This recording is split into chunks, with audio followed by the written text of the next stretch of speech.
અમદાવાદના માધુપુરામાં રાત્રે પથ્થરમારો થયો છે। લાલાકાકા મ્યુનિસિપલ કમ્યુનિટી હોલ નજીકની આ ઘટના છે। મોટી સંખ્યામાં લોકો વચ્ચે પથ્થરમારો થયો। માધુપુરા પોલીસે ઘટના સ્થળે પહોંચીને પરિસ્થિતિ થાળે પાડી છે। પથ્થરમારા બાદ મોટી સંખ્યામાં પોલીસ બંદોબસ્તને ચુસ્ત કરી દેવામાં આવ્યો હતો।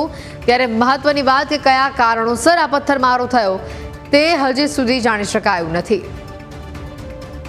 માધુપુરા પોલીસે ઘટના સ્થળે પહોંચી પરિસ્થિતિ અંગે માહિતી મેળવી હતી। સૌથી મહત્વની વાત, આ વિસ્તારમાં રાત્રે પથ્થરમારો થયો હતો। આ ઘટનાના દ્રશ્યો પણ સામે આવ્યા છે। લાલાકાકા મ્યુનિસિપલ કમ્યુનિટી હોલ નજીકની આ ઘટના છે। મોટી સંખ્યામાં લોકો વચ્ચે પથ્થરમારો થયો હતો। માધુપુરા પોલીસે ઘટના સ્થળે પહોંચી સમગ્ર મામલે તપાસ હાથ ધરી છે।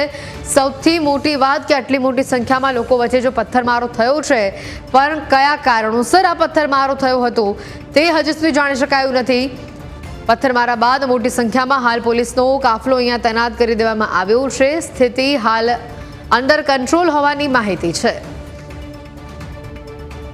વધુ માહિતી મેળવીશું। ફોન લાઈન પર સંવાદદાતા મિહિર જોડાયા છે। મિહિર, જેની આ ઘટના છે માધુપુરામાં, જે આ ઘટના બનવા પામી છે, સૌથી મોટી વાત કે આટલી મોટી સંખ્યામાં લોકો વચ્ચે પથ્થરમારો થયો, પણ હજી સુધી તે કારણ જાણી શકાયું નથી। આપની પાસે કોઈ વધુ અપડેટ?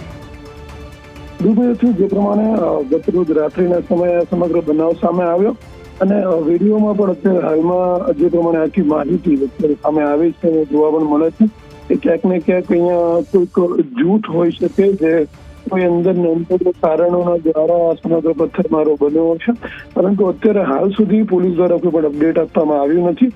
ચોક્કસ એવું કહી શકીએ કે આમાં કોઈને ઈજા પણ પહોંચી હોય તેવું પણ ક્યાંક ને ક્યાંક માની શકાય, કારણ કે જે પ્રમાણેના રોડ પરના દ્રશ્યો જોવા મળે છે અને સાથે જ તે પોલીસની જે પણ બંદોબસ્ત જોવા મળે છે અને જે પ્રમાણે આખો બનાવ સામે આવે, દિવસે ને દિવસે ક્યાંક ને ક્યાંક અમદાવાદમાં અત્યારે પોલીસને લઈને જે કાયદો અને વ્યવસ્થા ભંગ કરનાર લોકો છે તે વધતા જતા જોવા મળી રહ્યા છે। કારણ કે છેલ્લા 3-4 દિવસની જે મુખ્ય ઘટનાઓ આવે છે, પછી તે બલોલનગરની બ્રિજ ઉપરની ઘટના હોય કે પછી તે કારણ પોલીસ સ્ટેશન નજીકની ફાયરિંગની ઘટના હોય કે પછી તે આ ઘટના હોય, એટલે ક્યાંક ને ક્યાંક હવે કાયદોની વ્યવસ્થા ધ્યાનમાં આવતી નથી અને તેના લીધે ક્યાંક પથ્થરમારો આવ્યો છે અને હવે આગળ પોલીસ દ્વારા કાર્યવાહી છે જે કરવામાં આવશે।